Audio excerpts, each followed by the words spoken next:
Hello and welcome back. This is a video that I've been preparing for a really long time because this is a project on whiskey from new distilleries, and it's really a project that's absolutely grown arms and legs because there are just so many new distilleries around at the moment, and there's another one that pops up every few months.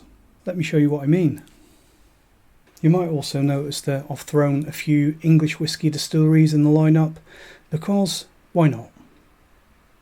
First things first though, we need to talk about expectations and what you should and can expect when you buy a bottle of whiskey from these new distilleries. So, should you buy a bottle of whiskey from a new distillery, bearing in mind that we're all price conscious these days, we're all looking for good value for money?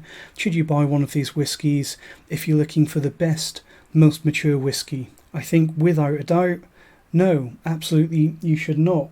If you're looking for the best value and the most mature whiskey that you can get, then new distilleries are not for you. That's not what you're looking for. Should you buy a bottle of whiskey from a new distillery if you're looking for good value whiskey?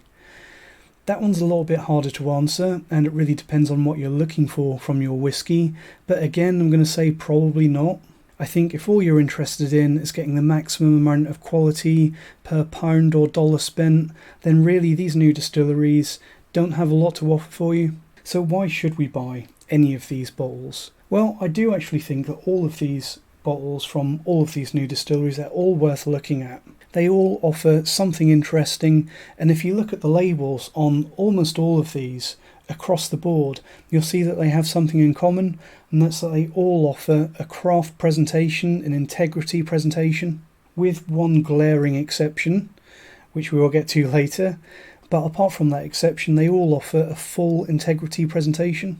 And I don't think that's a coincidence. I think these new distilleries and the people that are financing them and setting them up, they know that they can't make money from the usual tricks that we get from the established companies. They know that they can't make money from narrow margins on high volume, which means that when you're setting up a new distillery, that business model is only really going to work if they're run by passionate people who offer something for the more discerning drinker, a quality experience with no corners cut.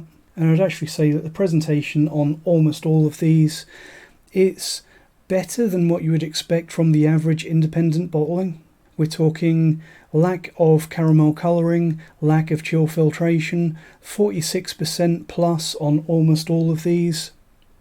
And they actually state all of these things on the label, so we not only know that they're doing it the proper way now, but we have a guarantee that it won't change in future without us being aware. As for the price of these whiskies, a lot of these aren't going to seem like particularly good value when you consider that they're largely 3-year-old whiskies, or not much more than 3 years old, for just under £50. That is expensive nass. There's no two ways of looking at it. But when you consider what they have to do when they set up a new distillery, you've got 3 years, at least if you're in the EU or selling in the EU, before you can get any money back on your investment.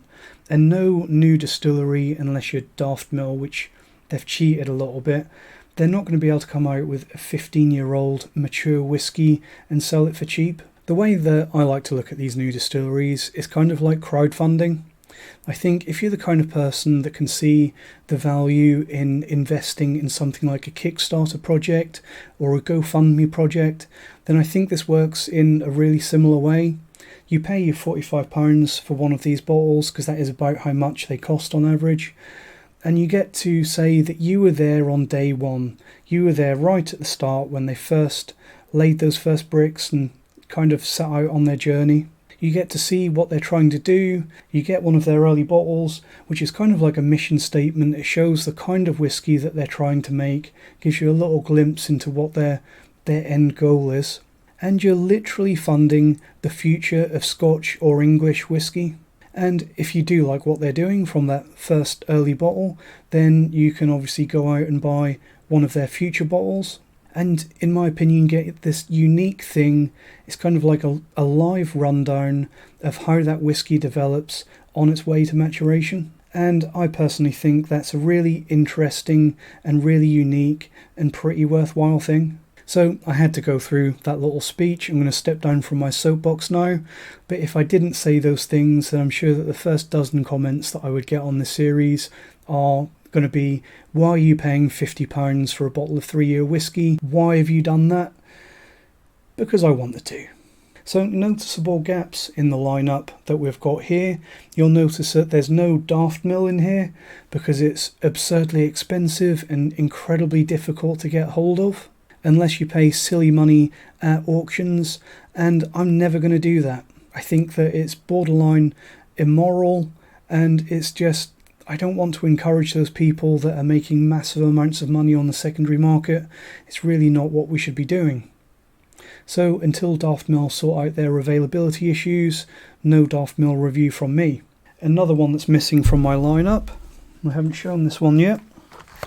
Annandale is another new distillery that are putting out amazing presentations for their whiskey. Haven't actually tried any of these yet. This is a pack of samples of various whiskies. I think Annandale are releasing sort of 2 lines. They've got Man of Words, which is their unpeated stuff, and Man of Swords, which is their peated range, inspired respectively by Robbie Burns and Robert the Bruce. And this pack of samples here, you've got, I think, ex-bourbon, STR, and Oloroso sherry. Haven't tried those yet, but I'm looking forward to that. The reason why I've gone with this sample pack, and I'd probably recommend that you guys do that as well if you want to try Annandale, because you can get these from their website, is that Annandale is insanely expensive. It's, I think, the most expensive out of everything that I've got here. It runs around £75 a bottle, and at that price for a 3-year-old whiskey, I didn't feel particularly comfortable paying for that, because I have to pay for my whiskey just like the rest of you, and I vote with my wallet just like you guys do. What I will say is that Annandale offer an amazing presentation, probably better than anyone else here, because I think everything they do is cask strength and either single cask or very, very small batch. So it's possible that that high price will be justified. I guess we'll see.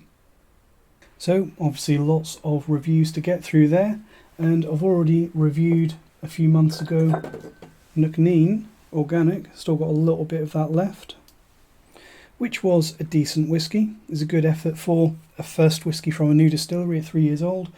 I think next time I'll probably start off with the Loch Lee Sowing Edition. As much as I don't want to label any of these whiskies as the worst or coming in as last place, you've kind of got to compare them and have a bit of a leaderboard. So I think we'll take the Nuckneen as our kind of benchmark and compare everything else to that.